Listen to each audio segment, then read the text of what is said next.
The gathering in Brussels is Donald Trump's first meeting with NATO member states, and he's expected to calm their anxiety over America's commitment to the alliance. The summit has been carefully choreographed to impress the president, who once called NATO obsolete. Well, he was greeted by the Secretary-General himself, who was animatedly showing the president round the brand-new headquarters. Donald Trump also took part in the unveiling of two memorials outside the building. Overall, the US president seemed impressed by the new HQ. And I never asked once what the new NATO headquarters cost.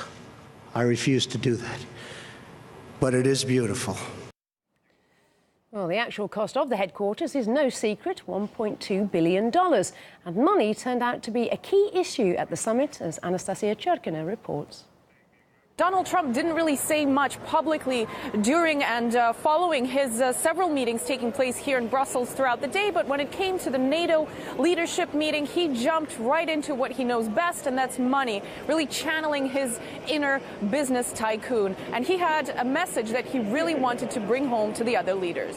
23 of the 28 member nations are still not paying what they should be paying. If all NATO members had spent just 2% of their GDP on defense last year, we would have had another $119 billion for our collective defense and for the financing of additional NATO reserves. Apart from telling NATO leaders off about not contributing enough money and really needing to step up their game, Trump did also give them what they wanted to hear. Specifically, he mentioned that NATO does in fact have a future, and he also talked about naughty Russia. The NATO of the future must include a great focus on terrorism and immigration, as well as threats from Russia and on NATO's eastern and southern borders.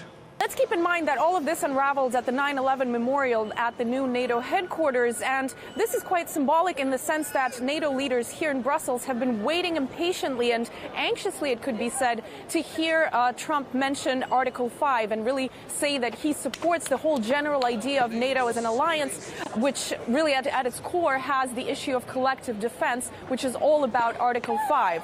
And of course, these words weren't pronounced as much as the NATO leadership was looking forward to hearing them. And this is specifically especially telling, considering earlier today the European Council President Donald Tusk said himself and Donald Trump don't quite see eye to eye when it comes to issues such as Russia.